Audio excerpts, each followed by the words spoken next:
안녕하세요. 일요일 금융시장 브리핑 상승미소입니다. 오늘은 방송 시간이 좀 깁니다. 다만 뒤에 토마스 류 선생님과 인터뷰에서 상당히 중요한 내용들이 많습니다.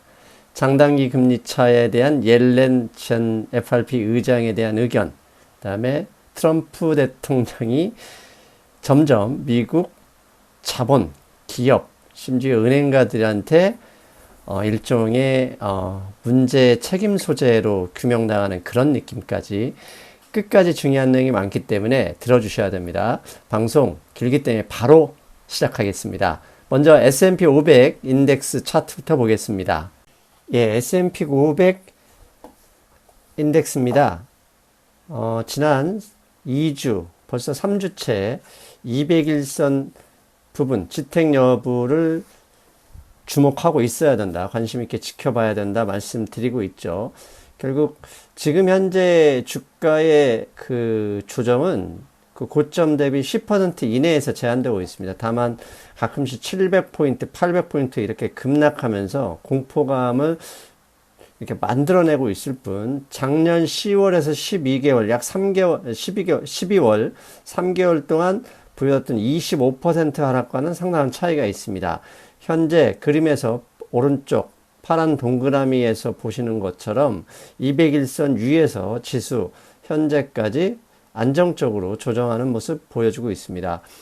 필라델피아 반도체 지수도 마찬가지죠. 필라델피아 반도체 지수는 S&P 500 인덱스보다는 좀 더 나은 형편입니다. 50일 이동평균선 위에 금요일 한국 시간으로 토요일 새벽이죠. 종가가 마무리됐습니다. 계속 200일선, 200일 이동평균선 부분을 이번 주 금요일이죠. 금요일 잭슨홀 미팅에서 파월 의장의 발언이 어떤 발언이 나올지 주목하고 있어야 될 것 같습니다. 그에 대한 자세한 얘기는 잠시 후 토마스 류 선생님 인터뷰를 들어주셨으면 좋겠습니다. 10년 만기 채권과 2년 만기 채권의 금리, 채권 금리 스프레드인데요.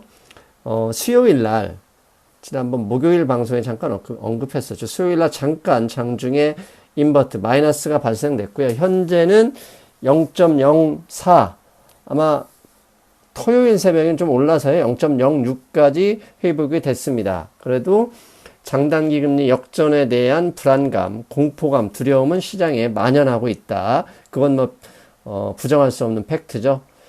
중국 상하이 종합 인덱스입니다.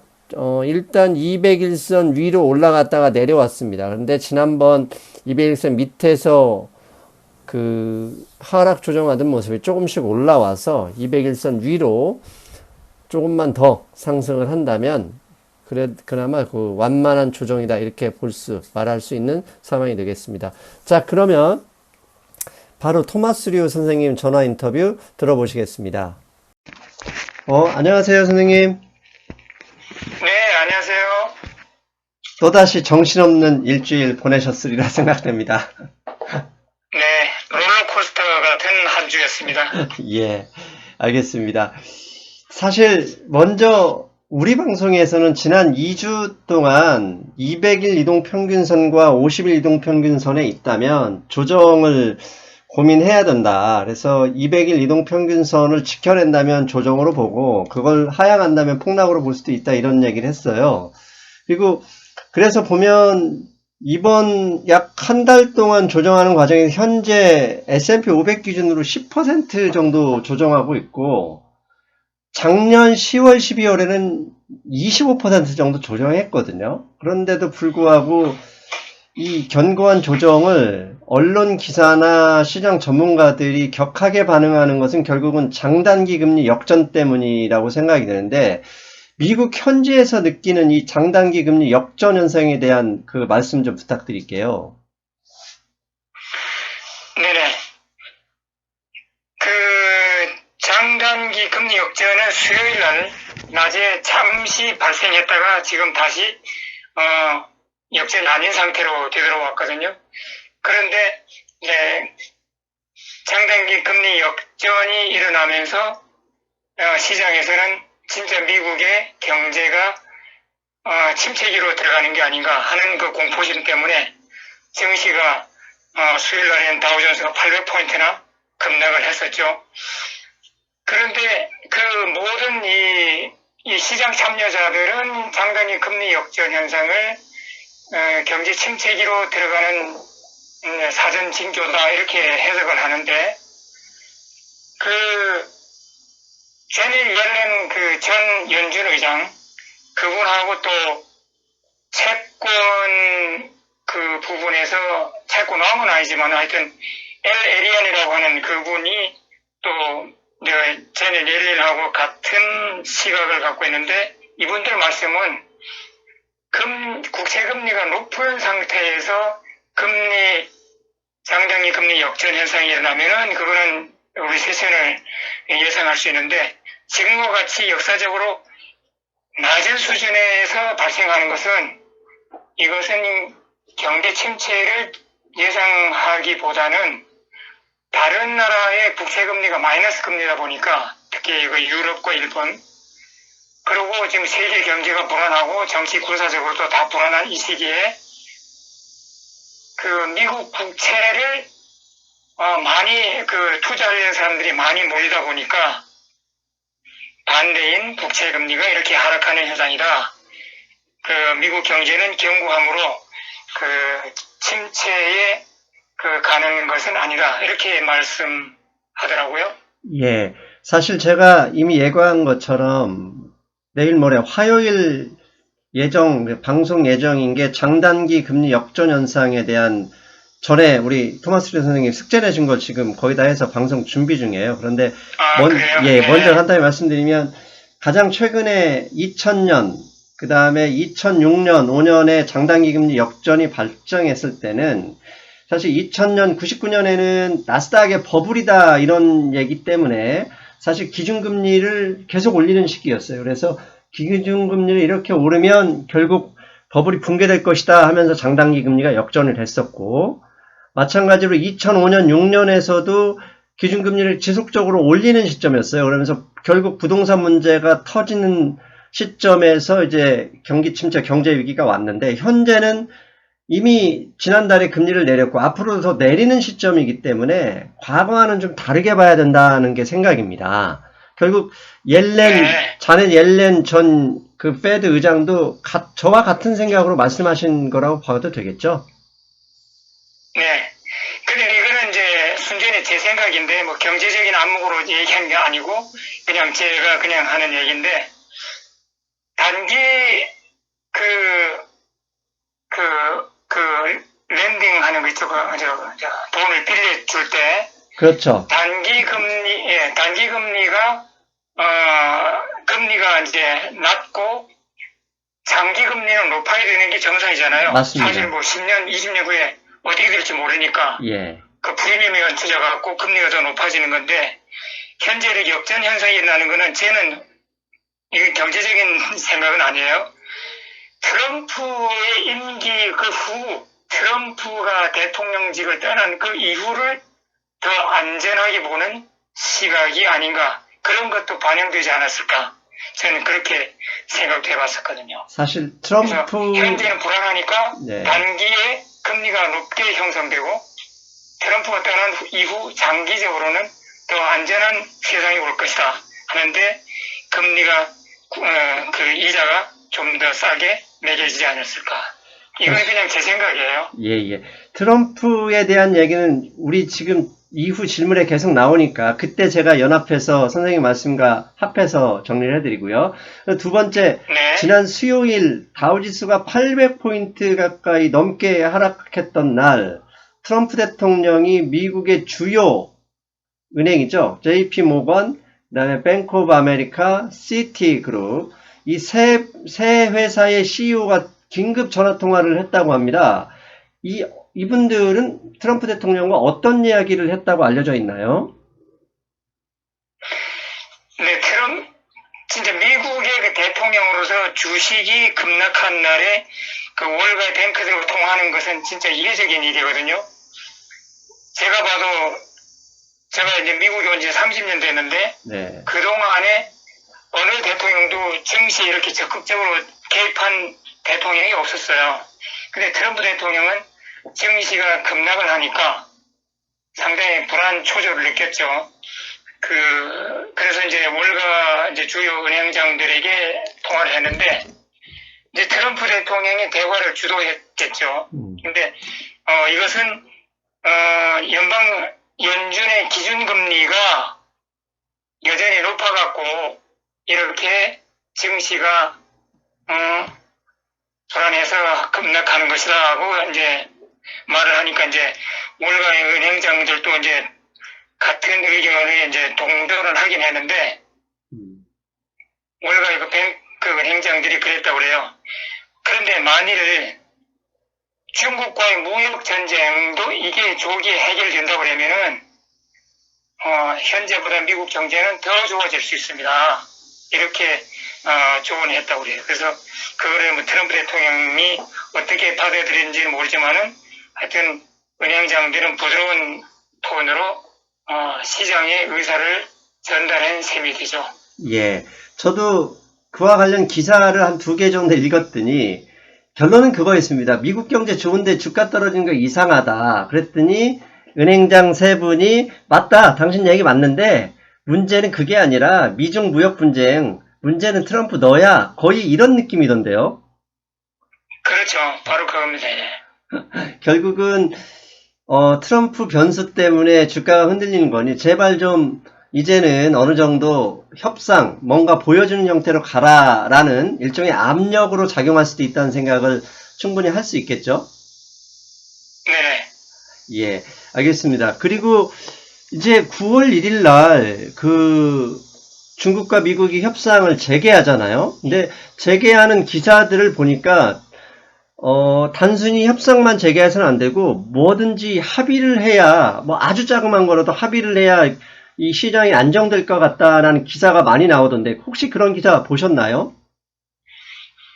네네.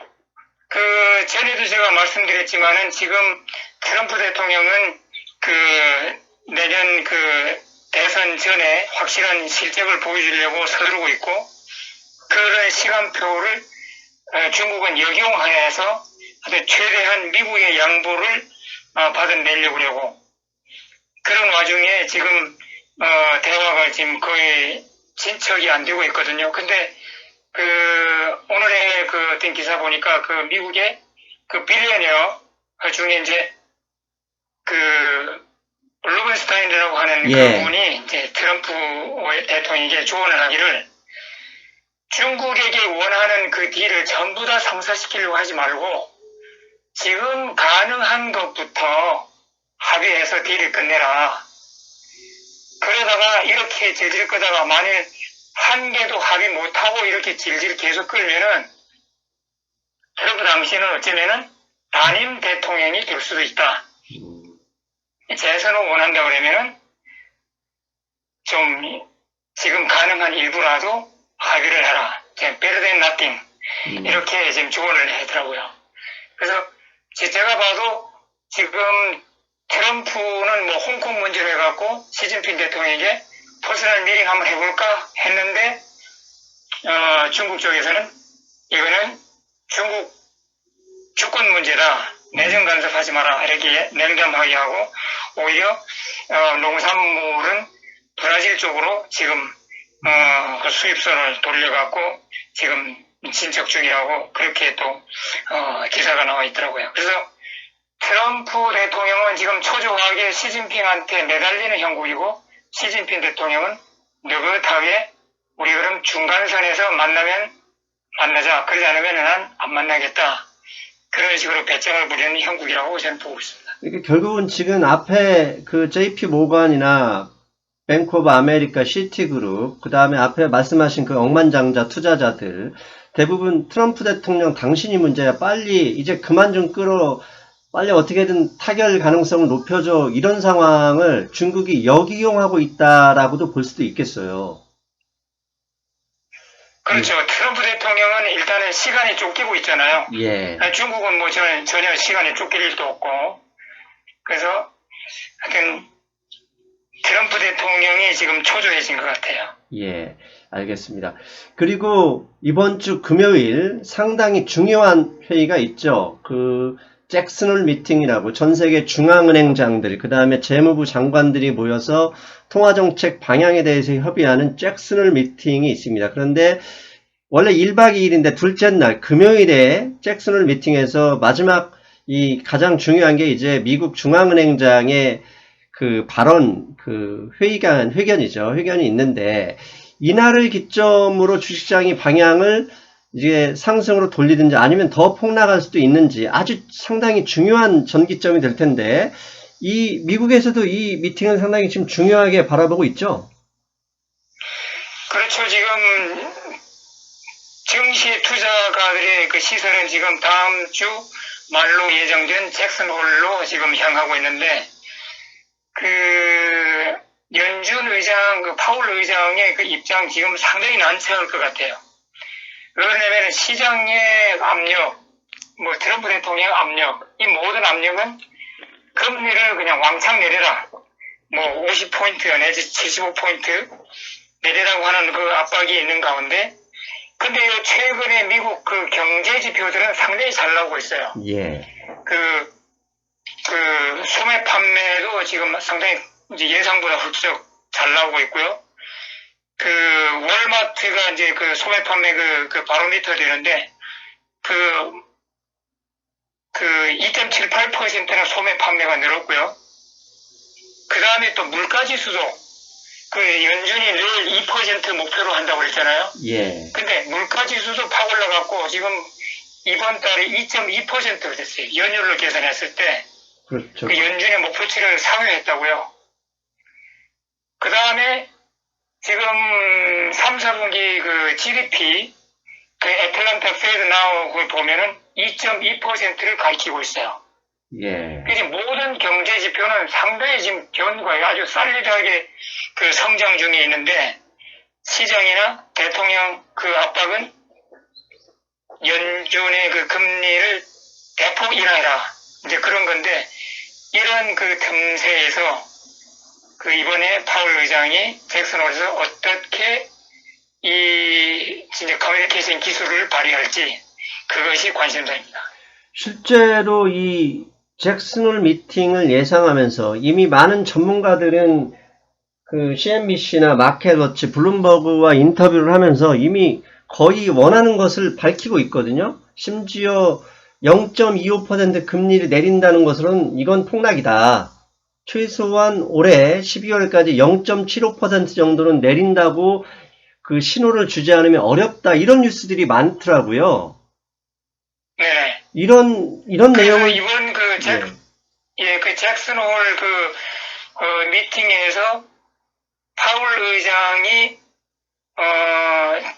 기존에 그 언급했던 그 문구에서 좀 정정을 방향을 바꿨으면 하는 그 단어가 mid cycle adjustment 이 단어라고 그럽니다. 예. 즉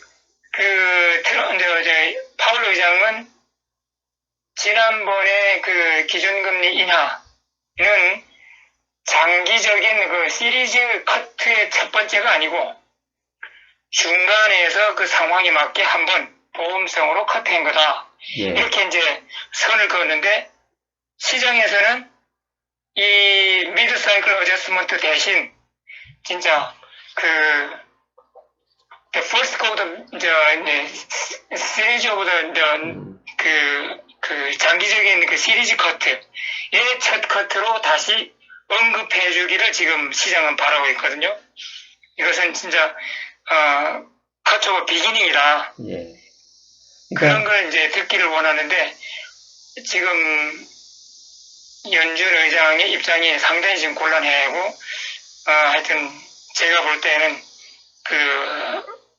이 커뮤니케이션 기술이 상당히 필요할 것 같습니다. 그러니까 좀 더 우리 청취자 현재 불안한 증시가 예. 급락할 수도 있으니까요. 그렇죠. 그 시청자분들께 좀 더 쉽게 설명을 드리면 앞에서 토마스 류 선생님이 말씀하신 미드 사이클 어저스먼트 이게 무슨 얘기냐면 우리 지금 부산까지 여행을 가는 겁니다. 근데 여행을 가서 운전 중인데 우리 피곤해서 그런 게 아니라 잠깐 화장실 들으려고 저기 휴게소에 쉬는 거야. 이게 결국 미드 사이클 어드저스먼트인데 시장에서 나는 건 이미 우린 지쳤으니까 계속 쉬고 간다는 얘기 좀 해줘. 이런 거잖아요. 그렇죠. 예, 결국 미국 경제는 아무 문제 없을지 모르겠지만 만약에 페드 의장이 거기에 나와서 우리는 그냥 미드 사이클 어드저스먼트야 이런 얘기를 해버리면 제가 볼 때는 10% 이상 폭락된다 이렇게 볼 수도 있고요. 결국 시장이 네네. 최근에 주가 하락으로 결국 파월 의장을 계속 요구하는 거라고 우리는 봐야 되잖아요. 네네. 그러니까 그 답을 반드시 통화정책이 이제는 완전히 완화로 가겠다. 이유는 뭐 미국과 중국 싸움 때문에 어쩔 수가 없다. 이런 식으로 시장이 원하는 답을 해줬으면 하는 저 또한 그렇게 기대하고 있어요.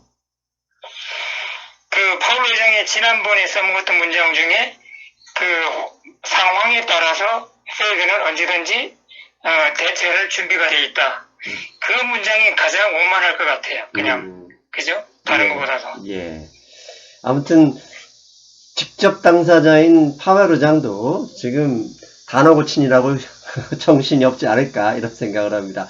그런데 최근 미국의 채권금리 수준은요. 2011년 이전 기준금리 0% 수준으로 다 떨어졌습니다.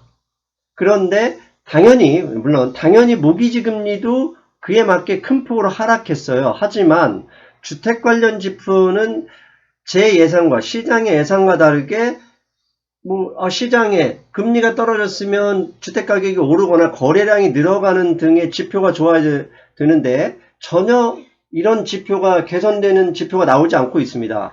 그렇게 개선되지 않는 주택 관련 지표가 반응하지 않는 이유는 무엇일까요? 제가 볼 때는 일단 주택 관련 기업들, 건축업자, 그 편에서, 이유가 한 가지 있을 수 있고, 또 한 가지는 소비자 입장에서 집을 구매하려는 바이어 입장에서 이제 하나의 이유가 있을 수 있는데, 먼저 주택 건설업체 입장에서는 한마디로 uncertainty, 불확실성, 이게 트럼프 대통령이 만들어내는 이 불확실성이 이게 증시가 진짜 예전과 같은 대폭락에 지금 진입하고 있는 건가? 이런 게 지금 확신이 서지 않는 그런 상황에서 적극적으로 건축업에 뛰어들지 않고 있거든요. 예. 그 다음에 바이어 입장에서는 또 바이어들은 사실 거시경제, 미국 경제에 대해서 큰 걱정 안 하는 그런 서민들인데, 이분들 입장에서는 2008년 서프라임 이후로 미국의 부동산 가격이 엄청 올라갔어요. 예. 그래서 뉴욕시 같은 경우만 해도 허름한 집도 100만 불 다 넘어갑니다. 지금. 네, 집 한 채가. 그래서 뉴욕시는 진짜 100만 장자로 웬만한 사람들 다 100만 장자 돼 있는데, 지금 집값이 엄청 올라가 있고, 최근에 집값이 주춤한다 할지라도, 지금 서민들 입장에서 모기지 금리가 싸다고 해도, 집을 살 만한 여력이 별로 없어요. 그래서, 지금, 다 미국의 다른 지역은 잘 모르겠는데, 미국 동부 지역, 여기에는 바이어 마켓이거든요. 예. 셀러들이 집을 내놓아도 이게 평균보다도 더 오래 시장에 머물러 있어요. 안 팔리고. 그래서 바이어들이 집을 골라갖고, 그 다음에 또 내고 할 때도 내고의 지렛대는 바이오 쪽에 있고, 그런 지금 시장 지금 상황이거든요. 예. 그래서, 제가 볼 때는 건설업체나 바이어 입장에서 이 두 가지 면에서 볼 때 미국의 부동산 산업이 저금리, 모기지 금리가 하락했다고 꼭 바로 호황을 맞이할 것 같지는 않고요. 근데 오늘 아침에 발표되는 거 보니까 주택 착공은 지난달보다 줄었어요. 그런데 앞으로 공사 허가, 예. 퍼밋이라고 그러거든요. 퍼밋 건수는 오히려 또 증가했어요. 그래서, 지금 주택 산업은 그 미약하게나마 상승 쪽으로 가지 않을까 지금 그런 기대를 하고 있습니다. 결국 이 또한 트럼프일 것 같아요. 왜냐하면 두 가지죠. 미국과 중국이 싸우는데 경기가 꼬꾸라질 수도 있어 하는 불안감. 장단기 그렇죠. 금리가 역전됐으니 또다시 경제 위기가 오면 어떡하지 하면서 집을 사는 걸 연기할 수도 있는 거거든요. 그렇죠. 네. 예. 결국은 이것도 또한 트럼프가 걸리는 문제가 되지 않을까 보고요.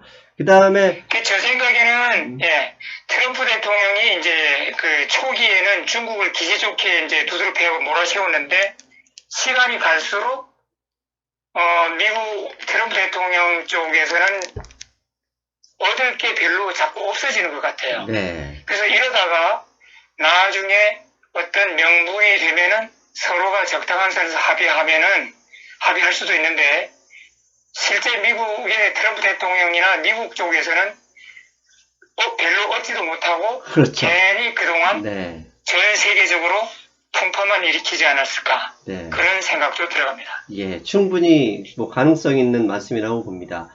그리고 또 브리짓 워터의 레이 달리오, 우리 방송에서 자주 언급되는 이분이 CNBC 인터뷰 기사를 읽어봤더니 장단기 금리 역전에 대해서 이게 설명하면서 분석했던 말씀인데 상당히 납득이 가는 이야기를 하셨어요.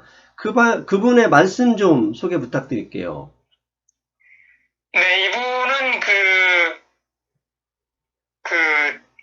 내년 대통령 선거 이전에 미국 경제가 리세션을 들어갈 확률이 40%를 넘었다.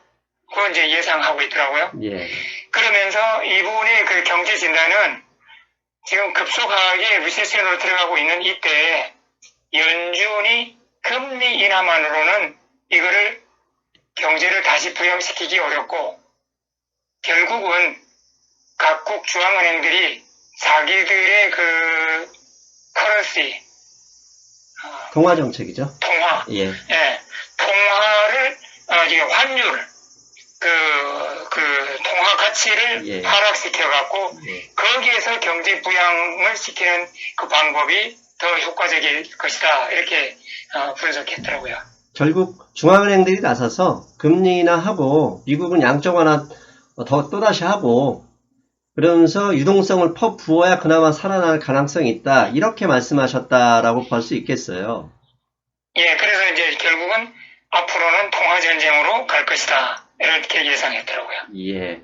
결국 통화정쟁이면 금리 낮추고 양적 완화하고 그러면 시장에 다시 한번 유동성을 퍼붓는 건데 향후 결국은 이에 대한 시점, 그러니까 티핑 포인트는 결국 금요일 잭슨홀에서 이 파월 의장이 어떤 이야기를 하느냐가 될 것 같다는 생각을 합니다. 네네. 예. 그리고 19일이죠. 8월 19일이면 월요일이죠.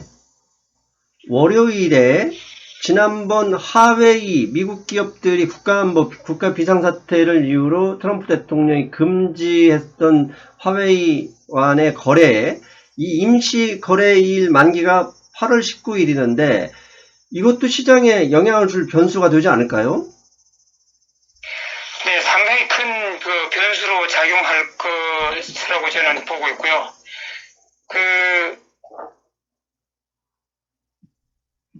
화웨이에 대해서 트럼프 대통령이 전면 거래를 금지시켰다가 이게 이제 중국 쪽에서도 그렇고 미국 증시에서도 상당히 충격적으로 받아들이니까 트럼프 대통령이 그러면은 5월 19일까지 임시적으로 제한적인 거래를 해라 이렇게 허가를 했거든요. 8월 19일까지.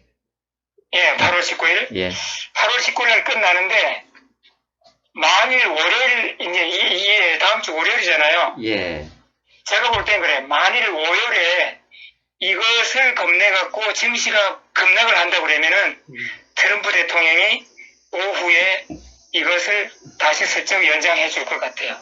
왜냐하면은 이 화웨이 거래 완전 금지를 시키면은 미국의 IT 기업들, 반도체 기업들 타격이 상당히 크거든요. 예. 그 다음에 또 세계적인 기술 소재 산업의 서플라이 체인이 지금 더욱 혼란에 빠질 수도 있고 그리고 이제 중국에게는 더욱 더 감정을 건드리는 격이 되고, 그래서 제가 볼 때는 좀 더 유화적인 제스처가 나오지 않을까, 제가 그렇게 기대하고 있습니다. 예, 지금 우리 선생님과 인터뷰 지금 하면서 내내 트럼프 얘기가 계속 나오는데요. 결국 미국 자본들도 이제는 지쳐가는 느낌이에요. 그래서 경제 힘든 것도 결국은 트럼프하고 중국하고 싸우는 통에 2년 가까이 싸우는 통에 힘들어 죽겠어. 그게 문제가 되면 안 돼. 이런 쪽으로 흘러가고 있어요. 그런데 8월 19일에 화웨이 면허를 뭐 갱신하지 않거나 또 막아버리면 가장 우려하는 일이 발생해 버리거든요. 그러면 사실 주가 폭락은 피할 수가 없다. 이렇게 봐야 될 것 같아요. 네. 예, 알겠습니다. 이게 참 다음 주 월요일부터 금요일까지 어떻게 보면 기대 반, 그 다음에 걱정 반 이런 시기가 될 것 같다는 생각을 합니다. 혹시 또 선생님 제가 준비한 질문은 이 정도인데 혹시 선생님 또 저희 시청자분들께 해주시고 싶은 말씀이 있는 게 있을까요? 네, 지금 10년물 국채 금리가 지금 1.5% 정도까지 하락했잖아요. 예. 네, 2016년 그 최저점이 1.35%입니다. 네. 10년물 국채 금리가. 그래서 마켓와치의 글을 보니까 어쩌면 조만간 미국 국채 시장에 텐트럼, 발작 현상이 일어날 수 있다. 지금 미국 국채 가격은 어느 면으로 보나 버블 상태인데 이것이 어떤 계기, 어떤 사건으로 인해 갖고 국채 가격이 급락을 할 수도 있다. 그러면은 미국 파이낸셜 마켓 안에 대혼란이 일어날 수 있다고 하는 경고가 떴더라고요. 그래서 제가 볼 때는 2016년 1.35%를 기록했던 최저점을 경신해서 더 하락할 경우, 또 아니면은 이번 잭슨홀에서 연준 의장이 강성 발언을 했을 경우, 뭐 이런 경우에 어떤 계기가 되면은 이 국채 버블이 터지지 않을까, 저는 그렇게 지금 생각하고 있습니다. 예, 사실 물극필반이라고요. 성질이 극상에 이르면 무조건 성질이 변하게 돼 있거든요. 최근에 채권 시장만 보면은 그런 상황이 아닐까라는 사실 우려를 갖게 합니다. 특히 제가 이 방송 앞에서 이제 선생님 인터뷰 앞에서 말씀드리겠지만 지금 현재 전 세계 마이너스 채권들에 투자한 금액이 15조 달러라고 합니다. 이건 뭐 말이 안 되는 금액이거든요. 그만큼 유동성이 풍부한데 채권의 과매수 상태가 돼 있는 상황이다. 그러면 결국 성격이 변하는 시점이 멀지 않았다. 저는 이렇게 볼 수도 있지 않을까 생각을 해봅니다. 네네. 오늘 제가 본 분석 기사에 보니까 트럼프 대통령이 이제 기업 법인세 대폭 감면한 이후에 미국의 세수가 줄었고, 예. 미국의 재정 적자가 날로 확대되고 있고, 그래서 국가 부채가 증가 속도가 어느 때보다도 더 가팔리 지금 부채가 증가하고 있거든요. 예. 그래서 이런 재정 적자를 메우기 위해서는 미 재무부에서 채권을 더 많이 발행해서 팔아야 되거든요. 예. 근데 만일 현재와 같은 금리, 일본과 유럽에 비해서 금리가 좀 더 높기 때문에 세계 투자자들이 미국의 채권을 잘 사주는데, 만일 국채 금리가 계속 하락하고 1.35% 아래로 떨어져서 일본이나 유럽에 비해서 별로 먹을 게 없다고 생각해서 투자자들이 미국 채를 덜 사는 어떤 시점이 온다고 그러면은 그때는 한번 뒤집어질 수 있죠. 이게 미국 정부도 현찰 비상이 걸릴 수 있고, 국채 시장도 국채 가격의 버블이 터질 수도 있고. 예. 그런 시기가 언제일까? 저는 그렇게 바라보고 있습니다. 사실 이게 신용화폐 시스템, 즉 이 모든 사단은 71년 닉슨 대통령이 금과의 태환을 포기하면서 진짜 부채 시스템이 도입된 거거든요. 그런데 이 부채 시스템 끊임없는 더 많은 부채가 필요한 구조로 돼 있어서 결국은 언젠가는 이것도 새로운 시스템에 대한 대안을 고민해야 될 텐데 이건 좀 장기적인 과제로 고민을 해봐야 되겠습니다. 선생님 오늘도 네네. 현지에서 생생한 말씀 감사드립니다. 저희는 다음 주에 뵙겠습니다. 네, 수고하셨습니다. 잘 들으셨죠, 여러분? 예, 오늘도 한국 언론이나 다른 방송에서 들을 수 없는 현지에서 생생한 정보를 직접 인터뷰를 통해서 들어보셨을 겁니다. 다음 주 월요일부터 화웨이에 대한 면허 경신 여부, 그 다음에 금요일 파월의장의 잭슨홀 미팅 연설, 상당히 중요한 변수가 되겠죠. 저는 지금 일요일이지만 금요일에 결국 자본의 압력, 월스트리트 자본의 압력에 의해서 미드 사이클 어저스트먼트라는 것을 버리고 통화 완화 정책으로 갈 것이다 라는 메시지가 나오지 않을까 이렇게 추측하고 있습니다. 뭐 중요한 건 한국 시간으로 토요일 새벽이면 나올 테니까요. 일단 다음 주 금융시장 브리핑을 기다려 주십시오. 저는 화요일에 방송에서 말씀드렸던 것처럼 장단기 금리 차이, 경제위기의 신호가 되는 것인지 아주 상세하게 알아보겠습니다. 여러분, 저는 화요일에 뵙겠습니다. 안녕!